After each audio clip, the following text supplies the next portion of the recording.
누가복음 11장 29절로 32절 말씀.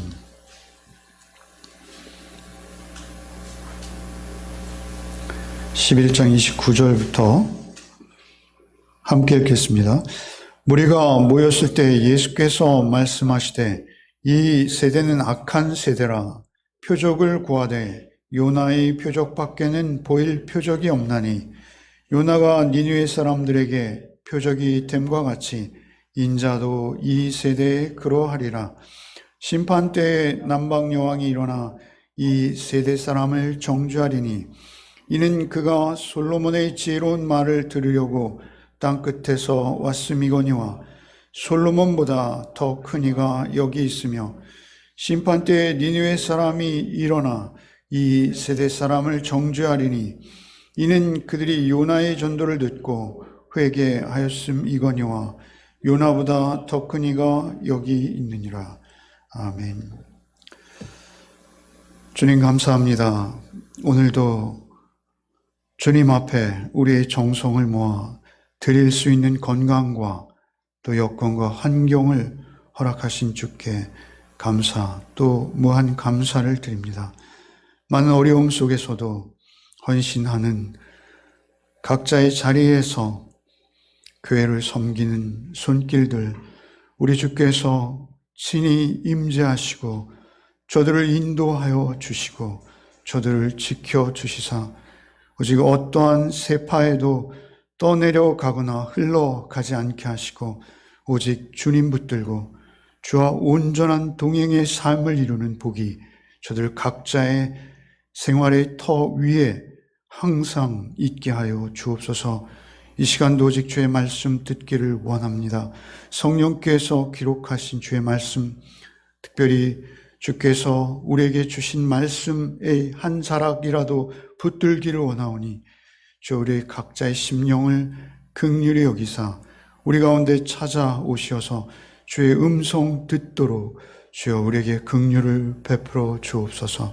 주님의 음성을 간절히 사모하는 모든 성도들에게 흡족한 주의 은혜로 말씀으로 충만히 임하여 주옵소서. 예수 그리스도의 이름 받들어 기도하옵나이다. 아멘. 오늘의 말씀 제목은 요나의 표적 밖에는 이라는 제목입니다.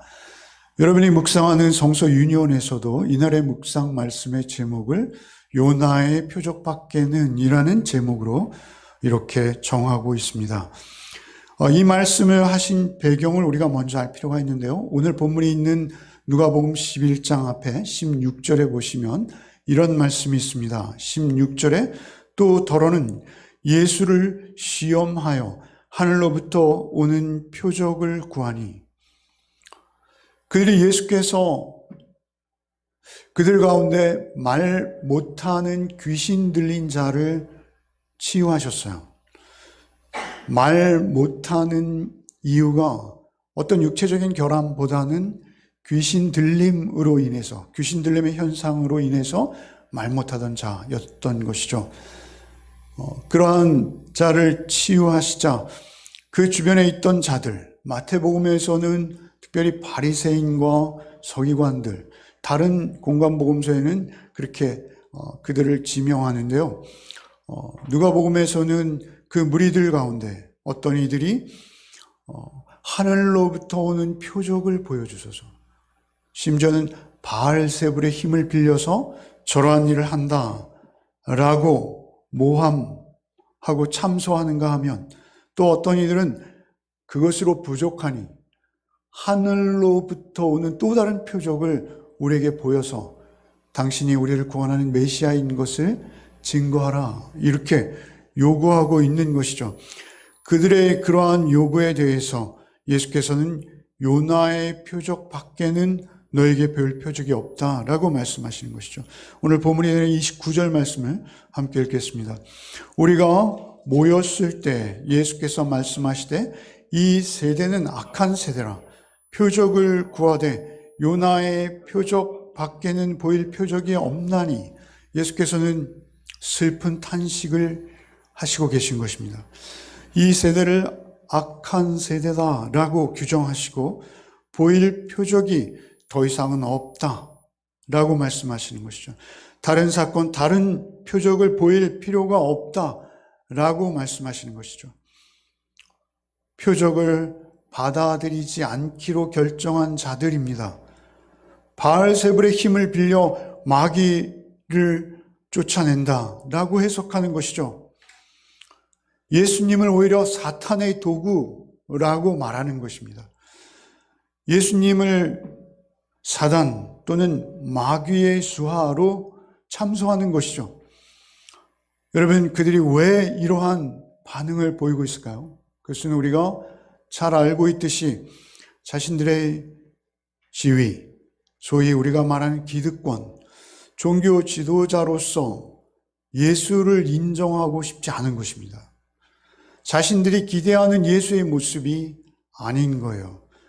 우리도 성경 속에서 또는 우리가 예수를 묵상할 때 우리가 원하고 기대하는 모습으로만 예수를 성경에 기록된 것과 달리 그려낼 수 있는 것이죠. 그들은 선을 악이라고 천연도스럽게 모함하는 것입니다. 이것은 굉장히 심각한 것이죠. 용서받을 수 없는. 그래서 다른 복음서에서는 예수께서 이 장면에서 성령을 거스리는 성령 회방죄를 언급하시는 것입니다. 마치 광야에서 마귀가 예수님을 시험한 것과 동일한 심리인 거예요. 또 다른 하늘로부터 오는 표적을 우리에게 보이소서 이렇게 말하는 것이죠. 여러분, 중요한 것은 우리의 마음입니다. 우리의 마음, 우리의 영적 상태가 동일한 사건이나 동일한 일에 대해서 전혀 다른 시각을 제공합니다. 우리의 영적 상태나 우리의 마음의 상태가 말이죠, 분명히 한 사실, 한 사건에 대해서 말이죠, 흰 건 희고 검은 건 검은 것이요 선한 건 선한 것이요 악한 건 악한 것임이 분명함에도 불구하고 우리의 마음 상태에 따라서, 우리의 영적 상태에 따라서 전혀 다른 해석을 내놓을 수 있다는 것이죠. 우리의 존재가 그렇다는 것입니다. 하나님의 아들로 믿지 않기로 결정한 거예요. 이미 마음속에서 그들은 어떠한 표적이나 기적이 관심이 없는 것입니다. 진리의 문제가 아닌 거예요. 그들의 마음이 이미 결정된 것입니다. 그래서 그들은 예수께서 빛이심에도 불구하고 그 빛을 받아들일 수 없는 거예요. 예수 그리스도의 그 모습 그대로 예수를 받아들일 수 없는 거예요. 여기서 표적이라는 헬라어 여러 차례 말씀드린 것 같습니다. 세메이온, 영어로는 사인입니다. 사인. 이것은 그 기적이나 이적과는 조금 다른 의미로 사용되는 단어예요. 그 사건 자체가 초자연적이고 놀라운 것이어서 기적이며 이적이라고 여길 수 있어요. 그러나 그것이 의미하는 것보다는 더 중요한 것은 과연 그 기적이나 이적을 통해서 그 사건 안에 담겨 있는 뜻, 의미, 그것이 더 중요하다는 것이죠. 기적, 이적을 보인 사실 자체도 중요하지만 그 사실보다 그 이적으로 드러내고자 하는 그 뜻, 그 의미가 더 중요한데 그것을 전혀 반대로 오해하거나 또는 규정하거나 또는 그것을 덧칠하는 그러한 문제들이 우리에게 있다는 것이죠. 보이는 사건이 아니라 그 사건의 주제가 그 사건을 통해서 드러낸 의미가 있는데 그것을 애써 외면하거나 그것을 지워버리거나 가리거나 또는 전혀 다른 의미로 변하게 받아들이는 것이죠. 귀에 들린 말씀, 눈에 보인 사건을 다르게 보는 것입니다. 여러분, 우리가 오병이어의 기적이 앞에서 있었어요. 오병이어의 기적을 그들은 보았었죠. 그런데 이 오병이어의 기적에 대해서 우리는 요한복음의 기록을 잘 알고 있습니다. 요한복음 6장 26절에 오병이어를 경험한 그들이 보이는 반응을 예수께서 이렇게 말씀하세요. 요한복음 6장 26절에 예수께서 대답하여 이르시되 내가 진실로 진실로 아멘 아멘이죠. 너에게 이르노니 너희가 나를 찾는 것은 표적을 본 까닭이 아니요 떡을 먹고 배부른 까닭이라. 표적이라는 것, 사인, 그 오병이어의 기적이 의미하는 바에는 아무런 관심도 없을 뿐만 아니라 그들이 오직 관심을 갖는 것은 떡을 먹고 배부른 까닭이로구나, 이렇게 말씀하신 거예요. 그들은 분명히 기적을 보았어요. 경험했어요. 손으로 그 떡을 만지고 입에 넣고 그리고 그것을 씹어서 식도를 통해서 삼켰어요. 그리고 배가 불렀어요. 그런데 그들의 관심은 오직 자신의 배가 불려진 것에만 관심이 있는 거예요. 2마리의 물고기와 5개의 떡으로 5,000명, 장정만 5,000명이나 되는 군중들이 배불리 먹고도 12바구니가 남았는데 그 사건의 의미가 무엇인지에는 관심이 없는 거예요. 그 사건이 자기의 몸에 끼친 영향만, 그것이 유익한가 유익하지 못한가에만 관심이 있는 것이죠. 여러분, 이것을 좀 더 깊게 들여다보면 그들의 탐욕이 그들의 눈을 멀게 한 것입니다. 그러니까 그 사건의 의미, 너희가 나를 찾는 것은 표적을 본 까닭이 아니요 떡을 먹고 배부른 까닭이다. 너희가 나를 찾는 것은 표적. 그 표적 속에 있는 나는 하나님의 아들이요 너희의 육신의 떡만이 아니라 그것보다 훨씬 중요한 나의 살과 나의 피를 먹고 너희 영적 생명이 영생하는 하나님의 백성이 되게 하려고 너희에게 왔노라 라는 그 표적의 의미보다는 그들이 배불린 것, 오직 그 기적과 이적은 될 수 있으나 표적이 될 수는 없는 거예요. 그것이 드러내고자 하는 그 사인은 그들은 보지 못하는 거예요. 하나님의 아들이 그들을 구원하기 위해서 살과 피를 찢겨 죽임당하시고 그들을 구원해 내실 것을 그들은 전혀 관심이 없는 거예요. 전혀 생각도 안 하잖아요. 오직 배불렀다는 사실만 인정하고 예수를 붙들어 왕 삼으려 하고 있는 것이죠. 육신의 배에 도움된 사실만 중요한 것이죠. 우리가 사실 이러한 모습들이 우리 모두에게 있다라는 것입니다. 구원주 되심을 받지 못하는 거예요.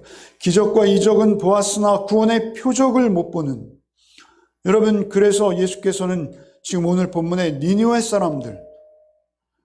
사람들은 요나의 음성을 들을 때 놀랍게도 요나가 최소한 하나님의 선지자라는 것을 안 거예요. 여러분, 요나서를 읽으면 참 기괴하지 않습니까? 요나라는 인물 자체가 너무나 불성실, 불순종, 그리고 감정적입니다. 니느웨가 망하는 것을 기대하면서 복음을 전해요.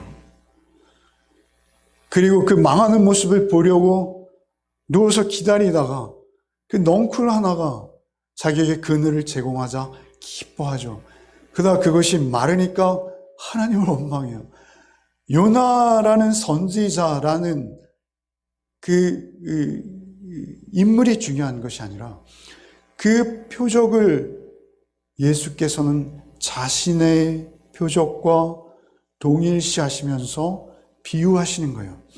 결국 니느웨는 요나의 그 어설픈 심판 경고에 대해서 반응합니다.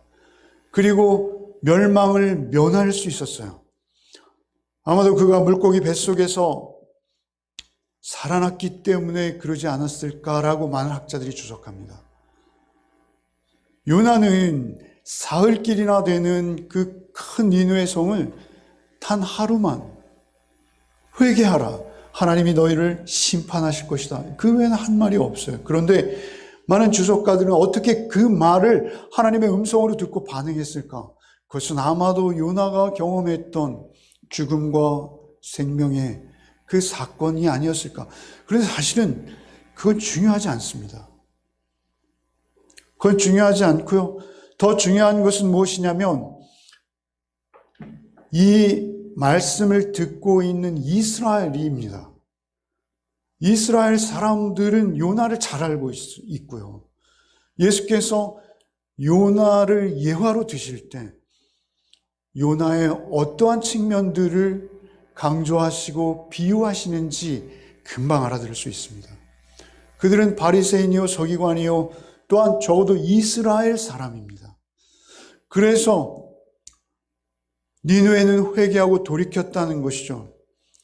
주께서 이렇게 선언하시죠. 오늘 보면 30절 한번 같이 읽으실까요? 읽겠습니다. 요나가 니느웨 사람들에게 표적이 됨과 같이 인자도 이 세대에 그러하리라. 요나가 니느웨 사람에게 표적, 사인이 된 것처럼 인자도 이 세대에게 그러한 표적이 될 것이다. 내가 너에게 보일 표적은 요나의 표적밖에 없고 그 요나가 보였던 것과 같은 것을 너에게 불신앙의 마음으로 구원자로서의 표적을 외면하는,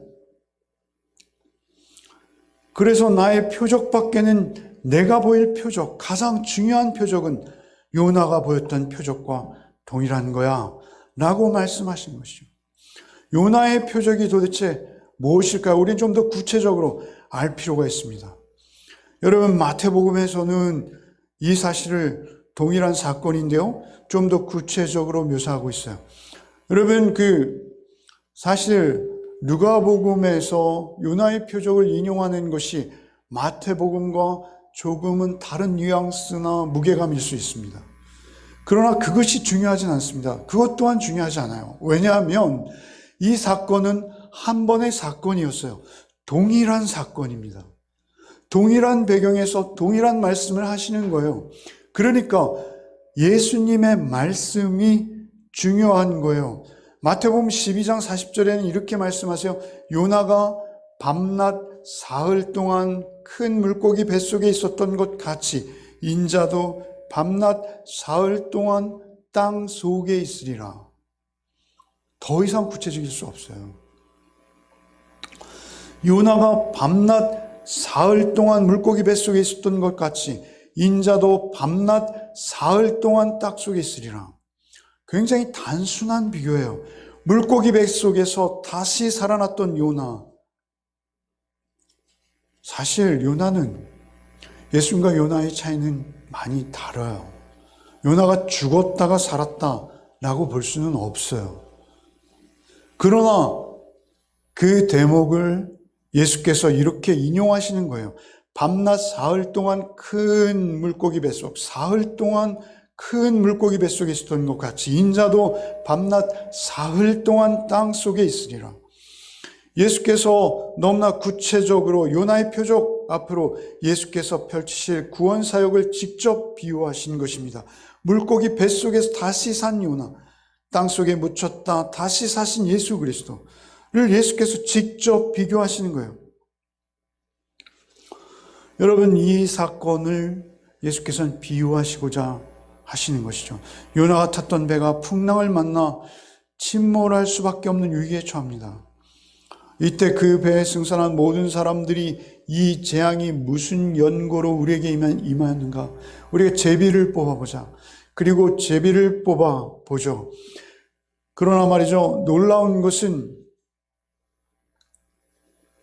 요나가 먼저 그들에게 제안을 합니다. 자초지종을 먼저 고백하고요, 자신을 바다에 던지라 라고 그들에게 제안하는 건 요나예요.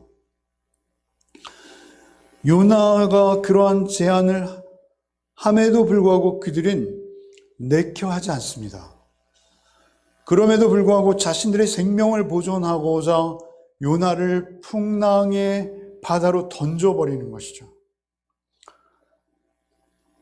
그리고 그들은 요나가 대신 바다에 빠짐으로 자신들이 소원하는 항구에 무사히 도착하게 되는 것이죠. 여러분, 그 배에 승선한 모든 사람 중에 요나가 가장 죄인이기에 바다에 빠진 것이 아니죠. 요나는 하나님의 선지자입니다. 요나를 그들 대신 끌어다가 마치 인신제사를 드리듯 바다에 던져버리는 그들의 행위 속에서 예수께서는 십자가의 구원을 비유하시는 거예요. 비유. 언제나 바다는 악한 세상을 상징합니다. 성경에서 바다는 악함의 심판을 상징해요. 여러분, 항구는 성경에서 또 언제나 우리 성도가 최종적으로 도착해야 되는 구원의 나라, 곧 천국을 상징하기도 해요. 여러분, 바다에 던져진 요나는 물고기에 삼킨 바 되었으나 3일 만에 해변에 토해집니다. 물고기에 삼킨 바 되었다 다시 사는 것으로 보는 거예요. 물고기가 요나의 생명을 보존하거나 살려서 해변에 토하는 것은 요나의 생명이 다시 얻어진 사건으로 볼 수 있는 거예요. 이스라엘 사람들은 그렇게 볼 수 있다는 것이죠. 요나는 니느웨에 그리고 가서 회개의 메시지를 전하는 것이죠. 여러분, 너무 똑같아요, 순서가. 여러분, 이것은 죽음, 그리고 장사됨, 그리고 부활, 그리고 선포, 이런 순서입니다. 여러분, 이것은 예수님의 생애와 동일해요. 죽음, 부활, 선포. 최소한 누가의 저술인 사도행전, 누가의 저술인 사도행전에서는 이 순서를 정확히 베드로 사도께서 또는 바울 사도께서 전하고 있어요. 여러분, 사도행전 1장 3절을 같이 한번 읽어보시죠. 1장 3절 읽겠습니다. 그가 고난 받으신 후에 또한 그들에게 확실한 많은 증거로 친히 살아계심을 나타내사 40일 동안 그들에게 보이시며 하나님 나라의 일을 말씀하시니라. 베드로 사도께서 복음을 전하는 핵심이에요.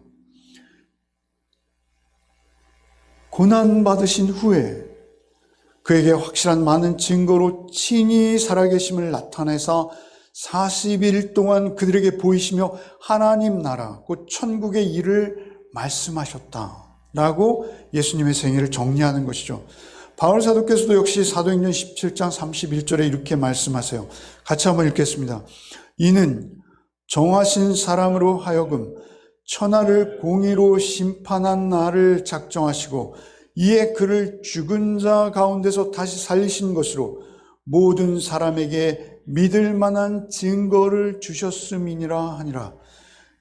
그러니까 다시 말씀드리는데요, 이 본문은 예수께서 죽은 자들 가운데 다시 살아나신 그 부활의 사건이 구원주 되심을 보여주는 가장 결정적인 표적이라고 말씀하십니다.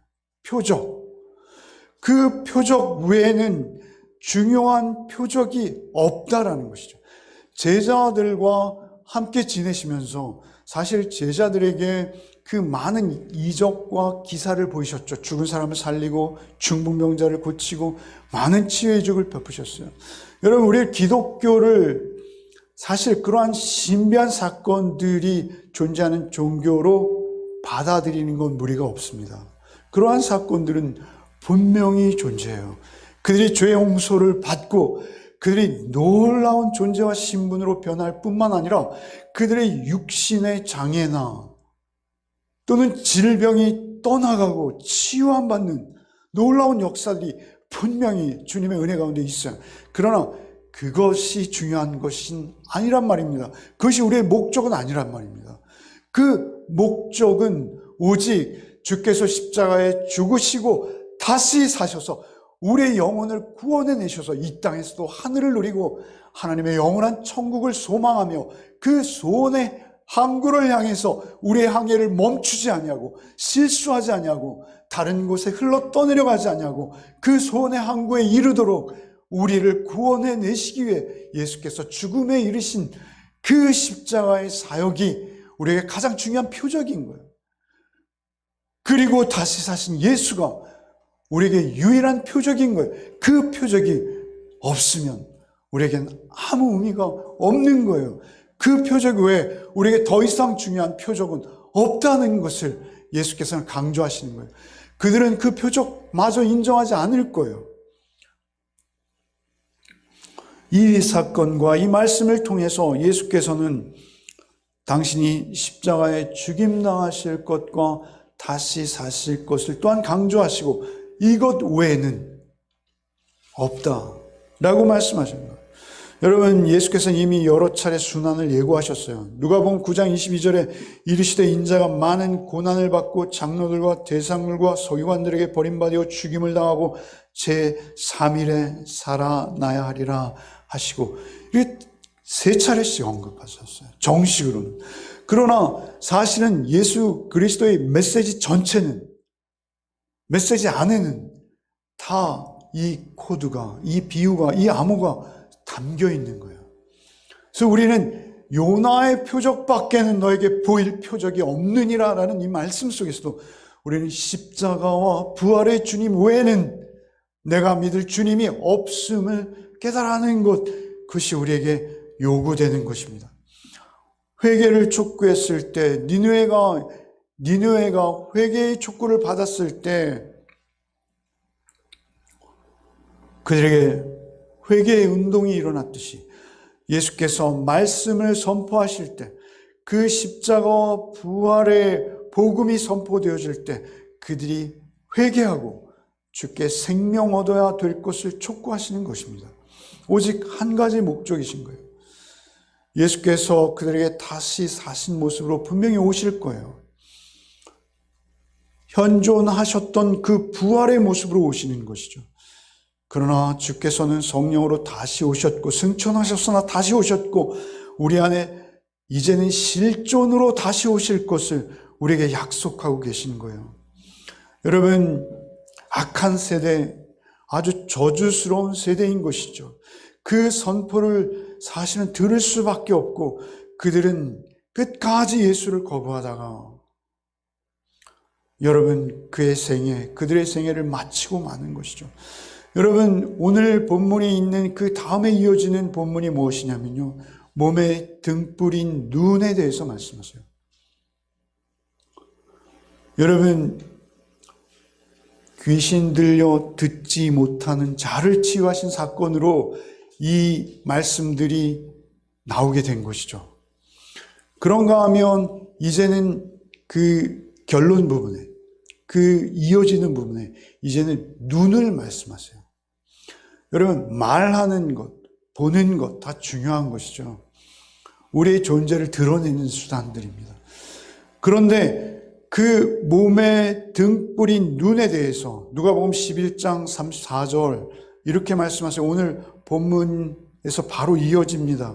11장 34절에 내 몸에 등불은 눈이라. 내 눈이 성하면 온 몸이 밝을 것이요 만일 나쁘면 내 몸도 어두우리라.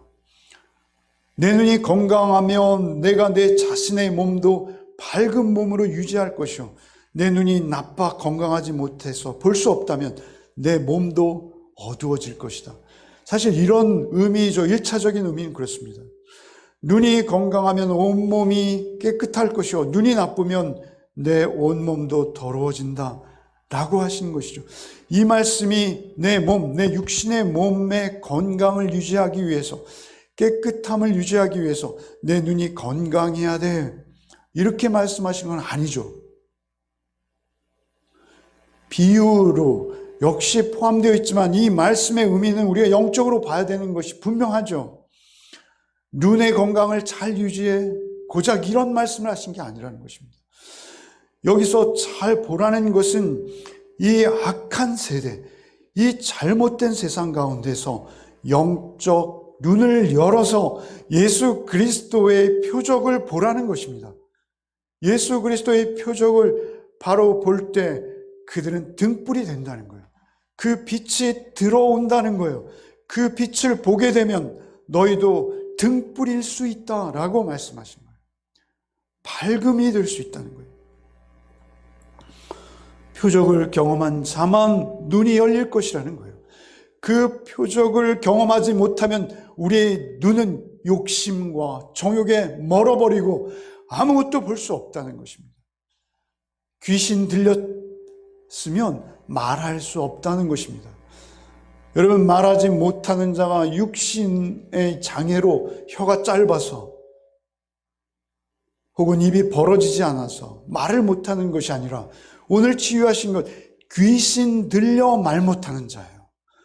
여러분, 우리가 생애를 살면서 정말 말 같은 말을 할 수 있는 것, 영적으로요.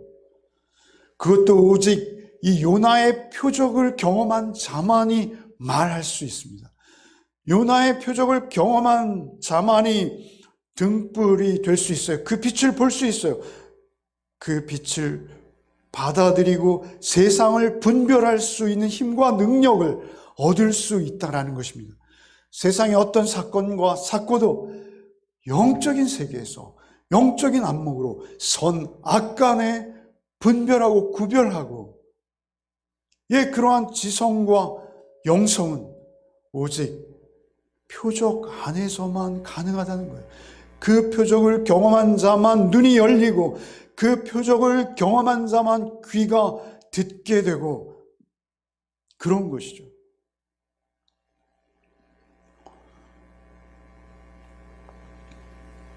귀신이 쫓겨가는 것, 그것은 오직 이 표적으로만 가능하다는 것이죠.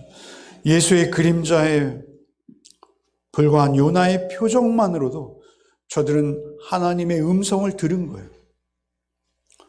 니느웨는 이스라엘의 대표적인 원수입니다. 아수르예요.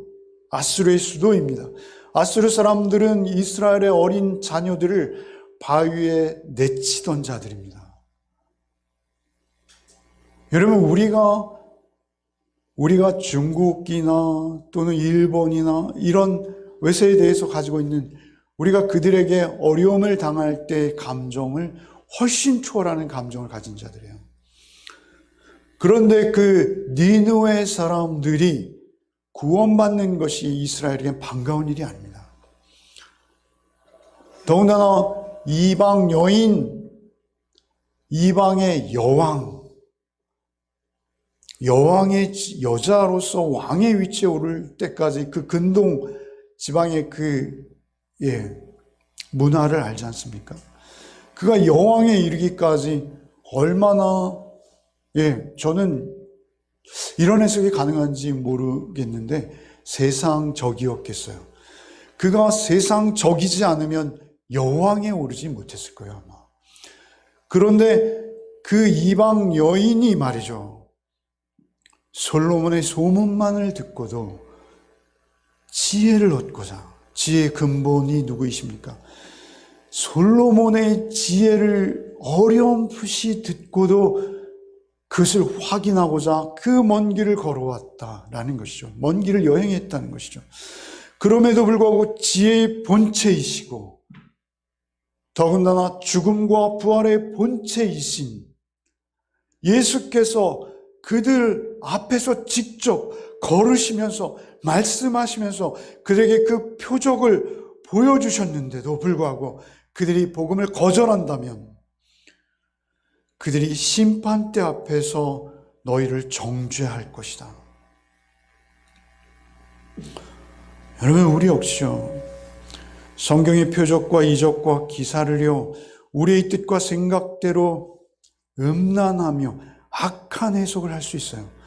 여러분, 마태복음에서는 이 세대를 향해서 그저 악한 세대라 하지 아니하시고 주께서 음란이라는 말을 추가하세요. 음란하고 악한 세대라고 말씀하세요. 하나님과 이스라엘의 관계는 부부와 같아요.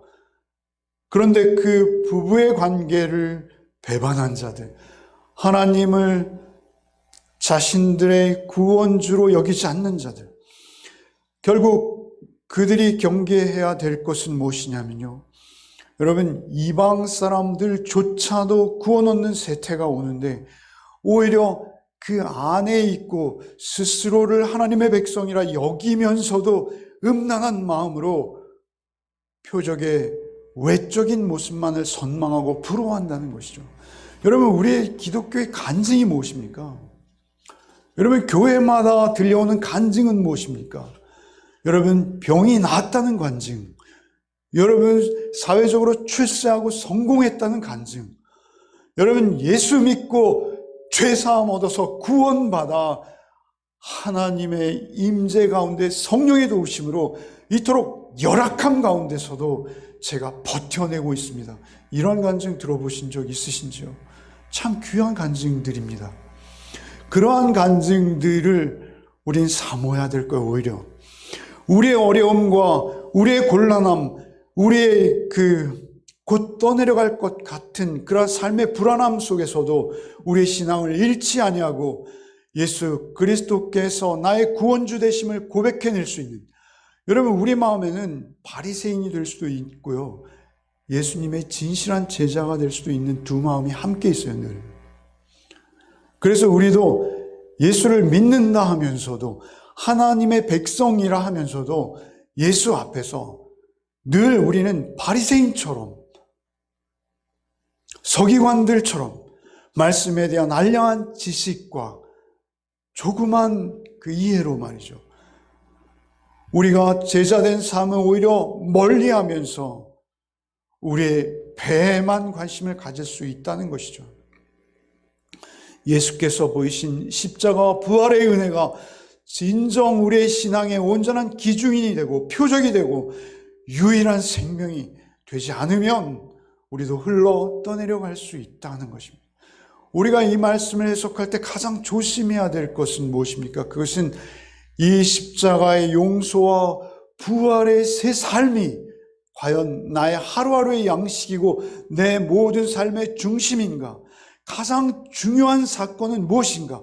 오늘 하루의 나의 삶 속에서도 항상 지금 요구되는 거예요. 지금 우리의 삶 속에서 가장 요구되는 것이 무엇인가? 무엇을 가장 갈망하며 내가 살고 있는가? 여러분, 예수의 십자가와 부활보다 더 큰 표적이, 우리에게 기적이 있으면 안 됩니다. 어떠한 경우에도 십자가 부활의 표적만이 우리에게 가장 중요한 표적이요 생명이 되어야 된다는 것이죠. 여러분, 31절 초반절에 이렇게 말씀하시죠. 심판 때 남방 여왕이 일어나. 32절에 심판 때 니느웨 사람이 일어나. 저는 특별히 심판 때 남방 여왕이 일어난다라는 것은 앉아있던 자리에서 벌떡 일어난다는 것입니다. 여러분, 31절에도 남방 여왕이 일어나, 니느웨 사람들, 그 많은 니느웨 사람들이 동시에 일어나. 여러분, 이 자리는 예수께서 심판의 자리를 두고 말씀하시는 거예요. 여러분, 우리는 그리스도의 심판 때, 하나님의 심판 때 앞에 한 사람 한 사람이 올라가야 합니다. 여러분, 우리가 심판대에 섰을 때 예수께서 말씀하시는 거예요. 남방 여왕이 갑자기 일어나는 거예요. 니느웨의 그 많은 사람들이 갑자기 일어나는 거예요. 벌떡 일어서는 거예요. 그리고 나를 향해 손을 뻗어 정죄하는 거예요. 얼마나 두렵고 무시무시한 사건이 되겠습니까? 이러한 정죄를 받는다면, 그들이 일어나는 모습이 내 눈에 보일 때면 우리는 늦은 거예요. 예수께서 이 말씀을 경고하시는 거예요. 그들이 심판의 자리에서, 너희들이 심판대 앞에 섰을 때 일어나지 않도록 하라고 말씀하시는, 그 이방인들이 오히려 내가 보기에는 전혀 구원과 상관없어 보였던 그들이 벌떡 일어나 나를 향해 손을 뻗을 때, 여러분, 이 장면을 우리가 예상한다면 우리의 삶이 이 땅에서 얼마나 겸손해져야 하고, 이 땅에서 우리의 삶이 얼마나 낮아져야 할 뿐만 아니라 이적과 기적에 관심을 갖기보다는 예수 그리스도의 십자가와 부활의 표적만이 우리의 삶의 중심이 되어야 할지 우리는 늘 잊지 말아야 합니다. 늘 잊지 말아야 합니다. 요나는 죄 없으신 하나님의 아들 같은, 어린 양 같은 대속의 제물과는 비교될 수 없는 인물입니다. 그래서 요나보다 더 크니, 솔로몬보다 더 크니라고 예수께서 오늘 본문에 언급하시지만 사실은 요나보다 크신 것이 아니라 요나와 비교될 수 없는, 그분은 하나님의 아들이십니다. 하나님의 아들이 나를 위해 십자가에 죽으시고 다시 사신 그 사건만이 언제나 세상을 보는 잣대요, 세상을 보는 기준이요, 우리의 삶 속의 중심이 되어야 됩니다. 그래서 나의 삶의 선택과 모든 판단과 생각 하나하나가 십자가에 나 죽고 예수로 생명 얻은 자답게, 늘 그 말씀이 우리에 적용될 때만 우리가 그리스도인입니다. 그 말씀이 우리의 중심이 될 때만 우리가 이 땅에서 그리스도인으로 살게 되는 것이죠. 이 세태를 바르게 볼 수 있고 판단할 수 있고 십자가와 부활의 복음 안에서만 우리가 빛이 될 수 있습니다. 그것을 잊지 않는 또 한 주간 되시기를 바라요. 여러분, 바울 사도께서는 고린도전서 1장 23절로 24절에 우리가 잘 아는 이러한 말씀하셨어요. 우리는 십자가에 못 박힌 그리스도를 전하니 유대인에게는 꺼리는 것이요 이방인에게는 미련한 것이로되 오직 부르심을 받은 자는 유대인이나 헬라인이나 그리스도는 하나님의 능력이요 하나님의 지혜니라. 그리스도 메시아 기름 부음 받은 자는 그 십자가의 죽으심과 다시 사심으로 우리에게 능력이요 하나님의 지혜다, 이렇게 말씀하십니다. 솔로몬의 지혜가 아닌 거예요. 하나님의 지혜는 오직 그 십자가인 거예요. 고린도전서 2장 1절 이하에 형제들아 내가 너희에게 나아가 하나님의 증거를 전할 때 말과 지혜의 아름다운 것으로 하지 아니하였나니 내가 너희 중에 예수 그리스도와 그가 십자가에 못 박히신 것 외에는 아무것도 알지 아니하기로 작정하였습니다. 예수께서 십자가에 못 박히신 것 외에는 내 머릿속에 아무것도 기억되지 않기를 원한다. 얼마나 놀라운 고백입니까? 사도께서 그토록 능력 있고 아름다운 삶을 살아내실 수 있었던 유일한 근거는 그의 머릿속에 날 위해 죽임당하신 예수 그리스도의 십자가 외에는 아무것도 있지 않았다라는 사실을 잊지 아니하고 예수께서 보이신 그 표정만이 여러분의 빛이 되셔서 한 주간을 살아내시는 복이 우리 열매 가족들에게 있으시기를 소원합니다.